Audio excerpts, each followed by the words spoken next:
Mari kita tunduk kepala, kita mulai ibadah kita pada hari ini. Bapa, dalam nama Yesus, terima kasih atas kebaikan Tuhan. Hari ini kami boleh diizinkan Tuhan untuk beribadah bersama-sama dengan saudara-saudara kami. Hamba-Mu berdoa secara khusus, biar dimanapun anak-anak-Mu berada, biar kiranya urapan kuasa Tuhan menjamah mereka, mengurapi mereka, dan mereka boleh mengalami perjumpaan dengan Tuhan secara pribadi dalam kehidupannya. Terima kasih Bapak, terima kasih. Dan hamba-Mu berdoa mentapiskan ibadah ini di dalam nama Bapa dan Roh Kudus, di dalam nama Tuhan Yesus Kristus. Haleluya, amin. Saatnya hari ini Tuhan, kami mau menghampiri tahta suci. Kami mau masuk di dalam hadirat-Mu. Mari Tuhan, kami percaya Engkau hadir di tengah-tengah kami. Engkau mau menjamah kami Tuhan, dan kami mau menikmati hadirat-Mu.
Selamat hari Minggu GGP yang disayang Tuhan Yesus. Kebanyakan kita sudah divaksin ya. Saya berharap bahwa setiap tetes vaksin ini akan menolong kita untuk melawan COVID-19 dan teman-temannya, biar kita semua dalam keadaan sehat-sehat dan bisa berkarya bagi Yesus lebih banyak lagi. Saudara, hari ini kita akan bicara mengenai spiritual gifts ya, karunia rohani. Apakah karunia rohani saudara? Bagaimana mengenalinya dan menggunakannya dengan efektif? Pelajaran praktis ini saya dapat dari tulisan Tyndale dan saudara bisa mendapatkan pelajaran ini online. Bapak Ibu, bicara mengenai karunia rohani ini sangat menarik ya, karena pertama-tama kita harus menemukan sesuatu di dalam diri kita terlebih dahulu yang belum pernah kita ketahui sebelumnya. Saudara, karunia rohani adalah sesuatu yang Allah pilih khusus untuk saudara ya, khusus untuk saya. Nah, apa yang Allah sudah berikan pas untuk kita ini, kita akan pakai untuk membantu pengembangan gereja Tuhan di muka bumi ini dengan cara melayani dan memakai kemampuan khusus ya yang tadi Allah sudah berikan kepada kita. Di dalam 1 Korintus pasal yang ke-12 ayat yang ke-4 firman Tuhan mengatakan, ada rupa-rupa karunia tetapi satu roh. Saudara, Allah yang memberi, ya Allah yang memilih khusus untuk kita masing-masing. Apa yang dipandang oleh Tuhan pas untuk kita, itulah yang diberikan kepada kita. Ya, kenapa sih Tuhan memakai kita, saudara? Tuhan memilih orang-orang untuk melakukan pekerjaannya, dan alasan mengapa Tuhan memilih orang-orang ini, mengapa Tuhan pilih saudara, mengapa Tuhan pilih saya, itu hanya Tuhan yang tahu, hanya Tuhan yang ngerti. Ya, bisa aja sih Tuhan pilih, Tuhan pakai malaikat-malaikat untuk menjangkau, untuk melayani manusia-manusia yang terhilang, bisa saudara. Dan di dalam Alkitab sendiri kita melihat bahwa Allah memang memakai malaikat-malaikat pada beberapa peristiwa penting ya di dalam keseluruhan Alkitab. Tapi bayangkan bahwa Tuhan lebih memilih untuk memakai saudara dan saya, orang-orang yang tidak kebal terhadap dosa ini, untuk melakukan pekerjaannya di antara manusia, saudara. Hanya Tuhan yang tahu, hanya Dia yang ngerti kenapa Dia pakai kita. Nah, sementara kita mengikut Yesus, sementara kita melayani Dia, kita harus manfaatkan semua yang Tuhan sudah sediakan bagi kita, saudara ya. Nah, salah satu dari berkat-berkat besar yang Yesus berikan kepada gerejanya dan kepada kita sebagai pribadi, yaitu karunia-karunia rohani. Mengapa Dia memberikan karunia-karunia ini? Bapak Ibu, Alkitab bicara mengenai peran yang sangat penting dari karunia-karunia ini di dalam hidup orang percaya. Ya, yang pertama, karunia rohani memampukan kita bertumbuh di dalam pengenalan akan Kristus. Amin. Ada orang-orang tertentu yang lebih tertarik kepada karunia-karunianya daripada kepada Yesus. Ya, mereka bersemangat mengejar karunia-karunia ini, saudara, dan mereka mulai mengikuti tanda-tanda dan mujizat. Bukannya tanda-tanda dan mujizat ini mengikuti mereka, seperti yang dikatakan oleh Alkitab. Itu adalah tanda dari ketidakdewasaan rohani. Kalau hari ini kita masih mencari pengakuan orang, saudara ya, kita masih ingin diperhatikan, ingin perhatian itu tertuju kepada kita, ingin mendapatkan segala sesuatu yang memuaskan kita, itu self-centered, ya, memikirkan diri sendiri. Bukankah itu menandakan bahwa kita belum dewasa? Orang yang telah dewasa rohani menyadari, bahwa tujuan hidupnya adalah Yesus. Itu sebabnya fokus hidupnya, apa yang dia lakukan, apa yang dia ingin raih, apa yang dia inginkan, apa yang dia pikirkan, semata-mata adalah untuk memuaskan hati Tuhan dengan hidupnya. Saudara, seorang penulis pengkhotbah yang bernama A.B. Simpson menulis demikian: dulu berkatnya, sekarang Tuhannya. Dulu perasaan hati, sekarang firman-Nya. Dulu yang kuinginkan karunia-karunia-Nya, sekarang Sang Pemberi karunia. Dulu yang kucari kesembuhannya, sekarang yang kucari hanya Dia saja.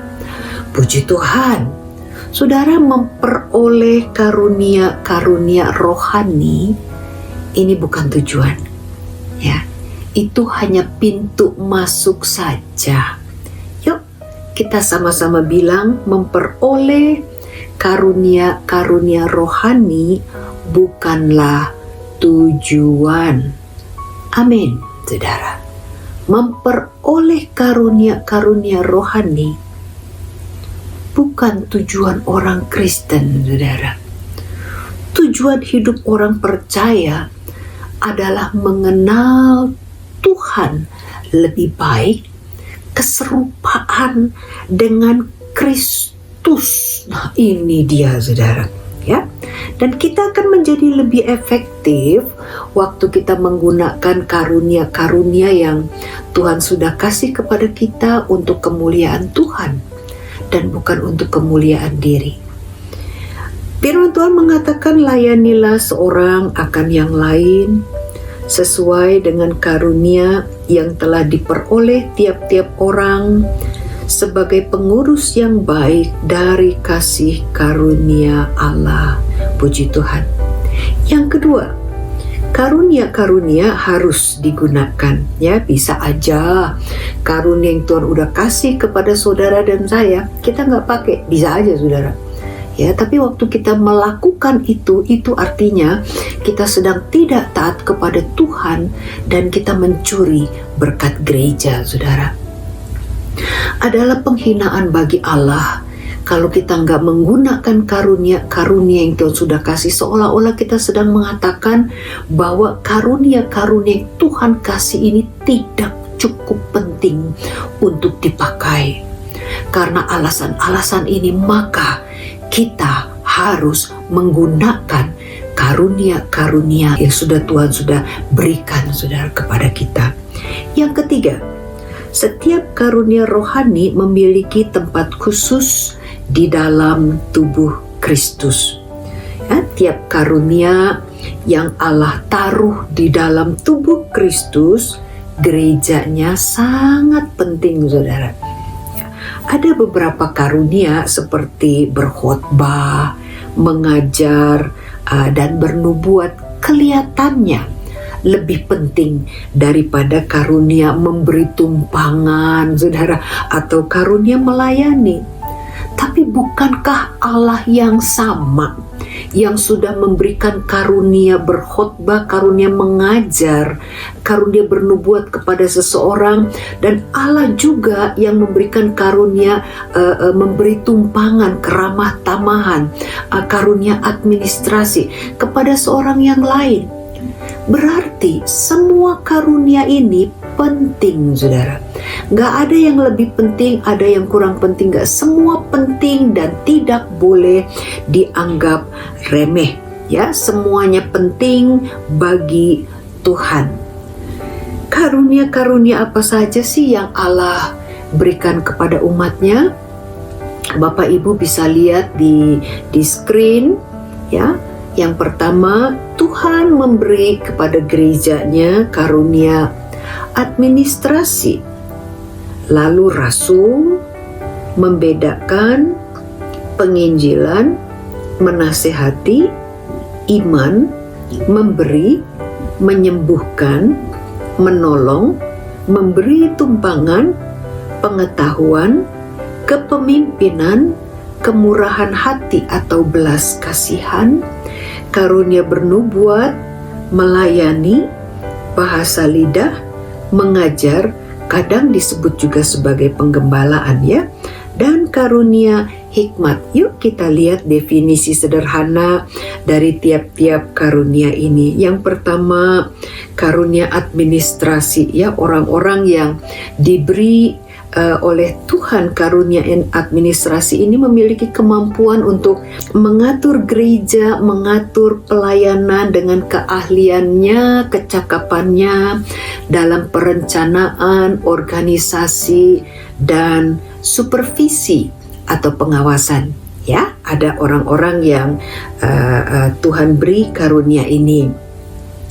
Lalu yang kedua, karunia rasul. Orang yang diutus ke tempat-tempat yang baru dengan Injil. Mungkin saudara pernah mendengar ada misioneri yang pergi ke negara lain untuk mengabarkan firman Tuhan.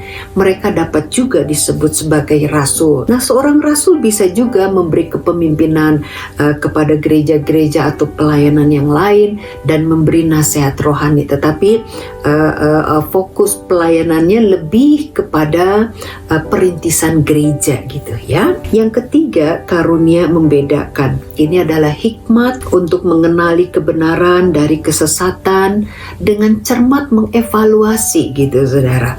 Apakah tingkah laku atau pengajaran ini berasal dari Allah atau yang lain, sesuatu yang bukan Allah. Ya, yang keempat, penginjilan. Ini adalah kemampuan untuk mengomunikasikan pesan Injil dengan baik, khususnya kepada orang-orang yang belum percaya. Yang kelima, menasehati. Ya, kecakapan untuk memberikan kekuatan, penghiburan, dan pertolongan untuk menolong mereka pada akhirnya menjadi orang seperti yang Allah inginkan. Karunia menasehati ya. Berikutnya, iman.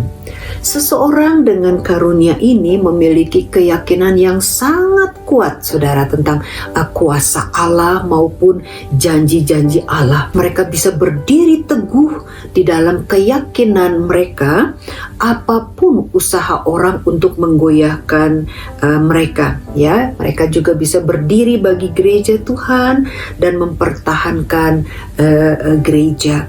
Yang berikut, karunia memberi. Mereka yang memiliki karunia ini selalu ingin dan mampu untuk berbagi apa yang mereka miliki dengan sukacita dan tanpa berharap balasan ya. Karunia memberi. Berikut, karunia menyembuhkan. Ini adalah kemampuan yang diberikan oleh Allah, dipakai Allah untuk memulihkan orang lain baik secara fisik, secara emosi, secara mental maupun secara rohani. Karunia menyembuhkan. Lalu berikutnya, menolong. Seseorang dengan karunia ini sanggup untuk mendukung dan menolong anggota-anggota tubuh Kristus. Pada akhirnya kemudian orang-orang yang ditolong ini bisa menolong orang lain lagi. Yaitu adalah karunia menolong. Wow, kita perlu ya. Lalu memberi tumpangan atau hospitality atau keramah tamahan. Ya, ini adalah kemampuan alamiah untuk membuat orang lain, bahkan orang yang gak dikenal ya, merasa disambut gitu di rumahnya atau di gereja. Ini juga bisa menjadi cara untuk memuridkan atau melayani orang lain. Yang berikutnya, pengetahuan. Ini adalah karunia mereka yang giat mengejar pengetahuan Alkitab. ya, orang-orang dengan karunia pengetahuan ini menikmati menganalisa data Alkitab, saudara. Yang berikutnya, kepemimpinan. Ini adalah bakat seseorang yang memimpin di depan untuk mengarahkan jemaat dengan kepedulian mereka, dengan perhatian mereka, mendorong jemaat untuk mencapai tujuan gereja bersama-sama. Lalu berikutnya, kemurahan hati atau belas kasihan, mercy, ya, ini ditandai dengan kepekaan kepada mereka yang sedang susah. Nah, biasanya bukan cuma perhatian tapi juga ada tindak nyatanya, ya. Dalam bentuk apa? Menawarkan belas kasihan, menawarkan kekuatan, dan dengan sukarela, ya, memberikan pertolongan bagi mereka yang membutuhkan. Itulah pelayanan kemurahan hati. Yang berikutnya, bernubuat. Ini adalah kemampuan untuk menyampaikan pesan Tuhan kepada orang lain. Nah, kadang-kadang termasuk juga penglihatan akan hal-hal yang akan datang. Kemampuan ini hanya boleh digunakan untuk mendorong atau memperingatkan, saudara, sesuai apa kata firman Tuhan. Lalu berikutnya, karunia melayani. Ya, ini sebuah talenta untuk melihat tugas-tugas yang dibutuhkan oleh tubuh Kristus dan menggunakan apa yang ada supaya tugas-tugas tersebut bisa selesai dengan baik. Melayani dengan sukarela hatinya, dengan senang dia akan lakukan itu, ya, tanpa diminta. Yang berikut, berbahasa lidah. Ini adalah kemampuan supraalamiah untuk berbicara di dalam bahasa lain yang belum pernah dipelajari sebelumnya. Yang berikutnya, mengajar, teaching. Ini adalah keterampilan untuk mengajar dari Alkitab dan mengomunikasikannya dengan baik sehingga orang lain mengerti dan bertumbuh secara rohani. Yang ke-18, hikmat, ya, karunia yang mampu memilah-milah fakta dan data untuk menemukan apa yang dibutuhkan oleh gereja, apa yang diperlukan gereja. Saudara, tidak semua orang Kristen percaya bahwa karunia-karunia ini masih diberikan Allah sampai kepada hari ini. Ada yang mengatakan bahwa beberapa karunia seperti halnya bahasa lidah dulu diberikan waktu mereka membutuhkan di dalam sejarah gereja dan tidak dibutuhkan lagi sekarang. Bapak Ibu, saya mau cerita ada 2 pengalaman penting. Yang pertama, pertengahan tahun 1980, ya, gereja saya di Bogor mengadakan youth retreat, ya, youth camp GSJA untuk semua anak-anak muda GSJA di seluruh Indonesia. Diadakannya tuh di sekolah Alkitab, di seminari Alkitab yang kemudian saya akan sekolah di situ, di Sati, Malang. Nah, pada waktu malam KKR, pembicara mengadakan altar call dan banyak anak muda yang maju ke depan. Saudara, mereka mengalami baptisan Roh Kudus. Nah, setelah acara KKR itu selesai, salah seorang dari pembicara camp ini maju ke depan minta waktu untuk berbicara, saudara. Dan dia sampaikan ini. Dia bilang begini, saya tidak percaya kepada baptisan Roh Kudus atau bicara dalam bahasa lidah.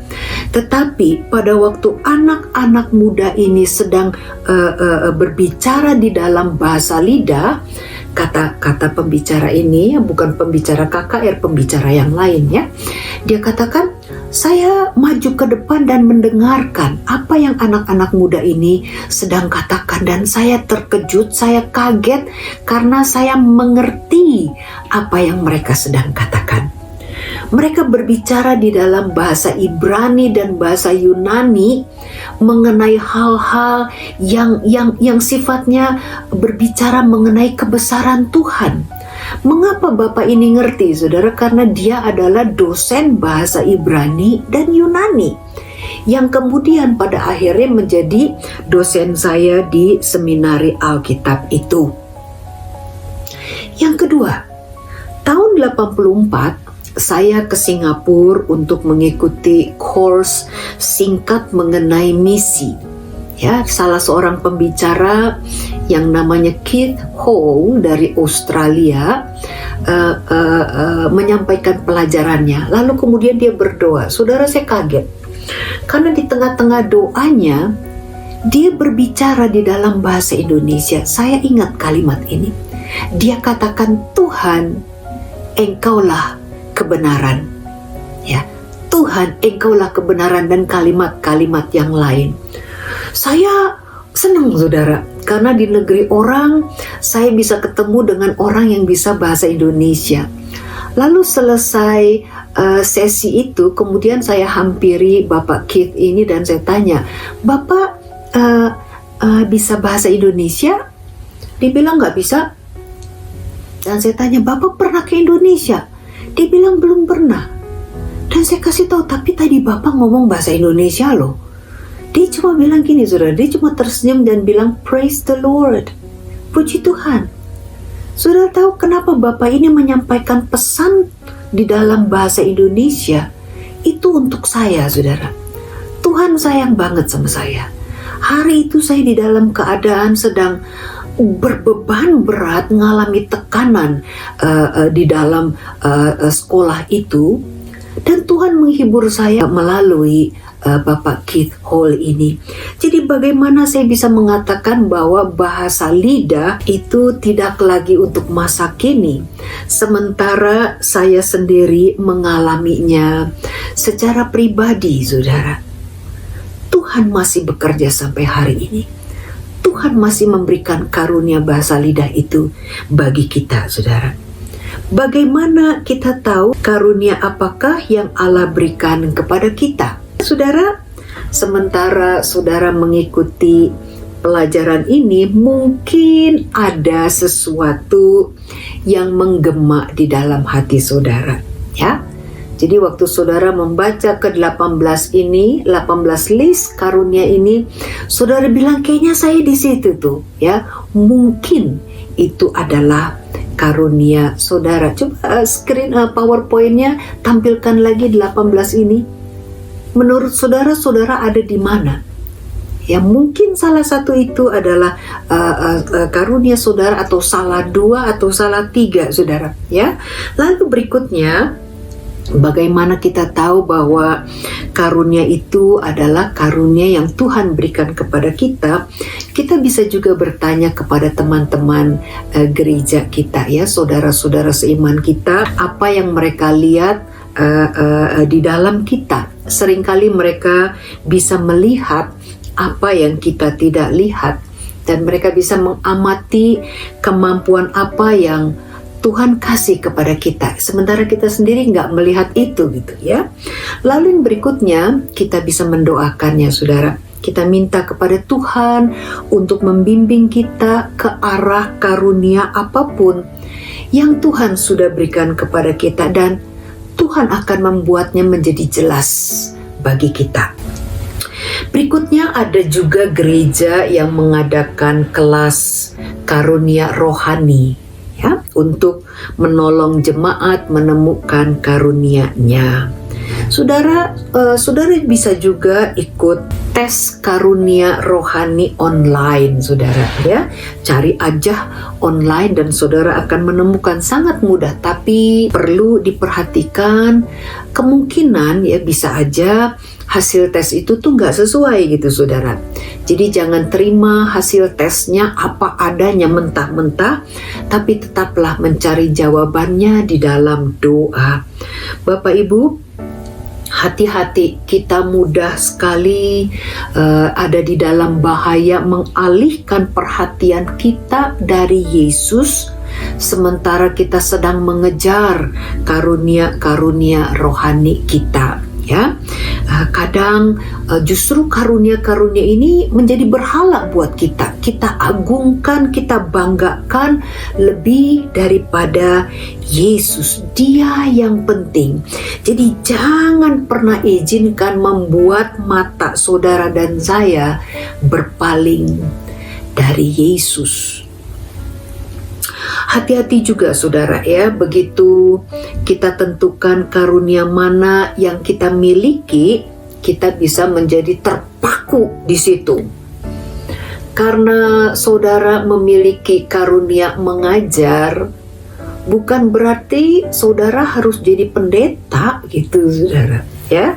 Ada banyak sekali manfaat dari tiap karunia ini saudara. Dan mentor rohani saudara, pemimpin-pemimpin di gereja saudara bisa menolong saudara untuk bagaimana menggunakan terbaik karunia-karunia luar biasa yang Allah sudah beri kepada saudara ya. Saudara juga akan menjumpai bahwa karunia ini berubah seiring berjalannya waktu saudara. Misalnya begini, saudara akan jumpai semakin saudara bertumbuh di dalam iman, hari ini saudara memiliki karunia iman gitu. Saudara menjadi orang yang lebih kuat di dalam Yesus dan semakin dapat berbicara mengenai iman saudara lebih meyakinkan. Itu karunia iman. Nah, semakin bertambah usia, kita memperoleh hikmat, saudara. Kita punya pengalaman-pengalaman yang baru dan perjalanan yang lebih dalam dengan Tuhan. Kita berubah, ya. Demikian juga dengan karunia-karunia rohani saudara. Ya, anggap aja Tuhan sedang update gitu saudara, diperbaharui, disegarkan lagi, dibuat lebih bergairah saudara dalam menggunakan karunia-karunia yang Tuhan kasih. Apa yang harus kita lakukan jika kita sudah tahu apa karunia kita ini saudara? Begitu saudara tahu apa karunia saudara, mulailah menggunakannya untuk kemuliaan Tuhan ya, dengan memakai talenta saudara dengan sukarela di dalam pelayanan atau di gereja. Saudara sedang memajukan kerajaan Allah, betapapun kecilnya kelihatannya saudara. Saya nggak ngerti ya karunia apa yang Tuhan beri kepada saudara. Saya nggak tahu, tapi satu hal yang saya tahu bahwa tiap-tiap kita diberi oleh Tuhan karunia. Tidak ada yang tidak dikasih saudara. Masing-masing kita diberi oleh Tuhan karunia. Ya, jadi temukanlah tempat untuk melayani karena saudara akan sangat berguna di situ dan saudara akan terpana betapa berartinya waktu yang saudara pakai. Allah beri kepada saudara dan saya karunia yang pas untuk kita ya, dan kita menikmati itu saudara. Tempat yang paling baik untuk memulai ya mempraktekkan karunia-karunia kita yaitu di gereja saudara. Jadi tanyalah kepada Pak Adi dan kepada Ibu Rita ya, apa yang saudara bisa bantu sesuai dengan talenta saudara. Misalnya saudara punya karunia belas kasihan, gampang gitu ya, berbelas kasihan kepada orang, bermurah hati, maka pelayanan rumah sakit atau pelayanan penjara itu cocok buat saudara. Kalau saudara punya karunia hospitality, saudara orangnya ramah gitu ya, saudara cocok jadi usher, menerima tamu atau membereskan tempat gitu. Itu mungkin yang terbaik buat saudara. Ya, ingat bahwa karunia-karunia yang Tuhan beri kepada kita dapat dipakai dengan banyak cara, saudara. Ya, yes, bisa dipakai dengan banyak cara. Jadi Jangan merasa bahwa saudara harus melakukan sesuatu karena memang kelihatannya itu karunia cocok buat saudara. Oh, di situ gitu. Belum tentu, saudara. Kalau sesuatu tugas tidak mendatangkan sukacita buat saudara, walaupun kelihatannya seperti ini cocok dengan karunia saya, saudara, kita harus temukan tempat mana yang bisa membuat kita bersukacita melakukan sesuatu bagi Tuhan, bagi sesama, ya. Karena sukacita adalah indikator besar karunia saudara. Jika suatu tugas membuat saudara senang, nah itu tanda yang baik bahwa Anda telah menemukan talenta Anda dan cocok di situ, saudara. Ya. Jadi melalui pelajaran pagi ini, mari kita temukan karunia-karunia yang Allah sudah berikan kepada kita masing-masing dan menggunakan karunia-karunia itu untuk pengembangan kerajaan Allah di muka bumi ini, ya. Pengembangan gereja di dalam gereja GGP. Saudara, Tuhan kiranya memberkati saudara dan saya. Yuk kita berdoa bersama-sama. Haleluya. Terima kasih Tuhan, Engkau luar biasa.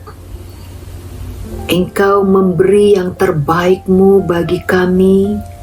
Engkau mengampuni segala dosa salah kami, menyelamatkan kami. Dan pagi ini Tuhan, kami serahkan segenap kehidupan kami kepada Tuhan. Kami ucap syukur karena Engkau memperlengkapi kami Tuhan dengan karunia-karunia yang kami perlukan, yang pas buat kami untuk mengambil bagian Tuhan mengembangkan kerajaan Allah di muka bumi ini. Kami minta ya Roh Kudus, Engkau menolong kami untuk melihat, menolong kami untuk menemukan karunia-karunia itu dan menggunakannya untuk kemuliaan Tuhan dimanapun Tuhan menempatkan kami. Tuhan Yesus, terima kasih. Engkau yang memberkati umat-Mu Tuhan, GGP Karmel di Bogor.